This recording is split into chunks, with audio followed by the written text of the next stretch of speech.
once nga imuhang ihatag, nag-release kag blessing, tungod kay the more kang mo give, the more kang makadawat.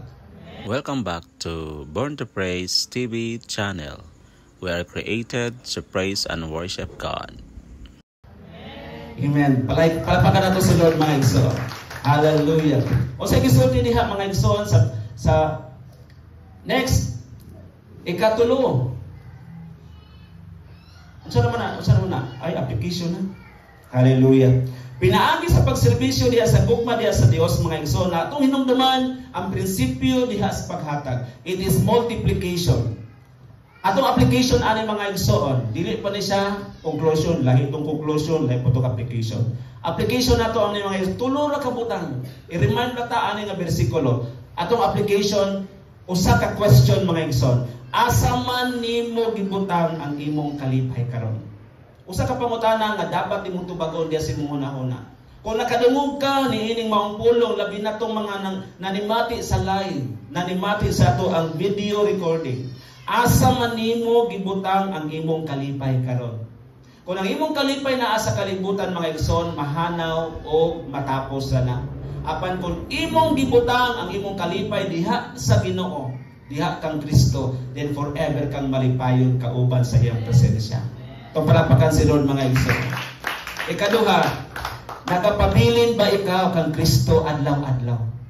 Nagpabilin ba ta? Connected ba ta kanunay diha kang Kristo matag segundos itong kinabuhi? Kaya kung maunay may tabo sa itong kinabuhi, the Lord will always uphold us.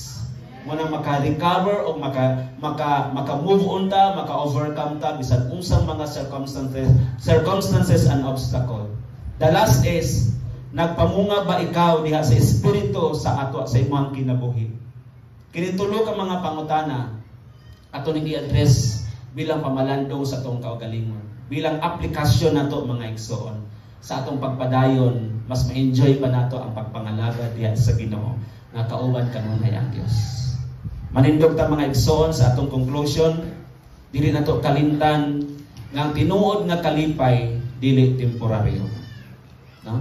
Ang tinuod nga kalipay mga igsoon dili temporaryo, kundi espirituhanon nga naglig-on sa matag usa-usa o magpadayon. Magapadayon hangtod sa katapusan, hangtod sa pagbalik sa atong buhi nga Dios. Hinumduman nato nga si Kristo lang ang tinubdan sa kalipay. Kalipay nga walay pagkapalong.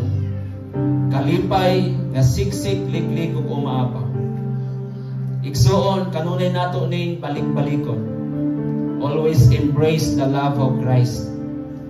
Always embrace Jesus Christ is the head. And we are not the tail. Mga anak sa Dios, kanunay naguna. Aron mapahimaya nato kanunay ang Dios mga igsoon. Sa imong nahimutangan karon, bilang commitment nato sa Dios, bilang reminder sa matag butang, reminder sa ato ang mga kinabuhi. Pasalamati ang Ginoo kay ikaw gilig-on sa Dios karon. Pasalamati ang Ginoo nga ang Dios namuha sa imong kinabuhi karon. Ug ayaw itugod nga mga pulong sa Ginoo mula bay kawang sa atong mga kinabuhi, sa atong mga panghuna-huna. Pag-ampo ta mga igsoon, sinuusang mga pag-ampo, malitok ta mga pag-ampo, pagpasalamat sa Ginoo. Mga pag-ampo nga lig-unon ta sa Dios. Mga pag-ampo nga tabangan ta sa Ginoo. Nga moabot man ang mga circumstansya.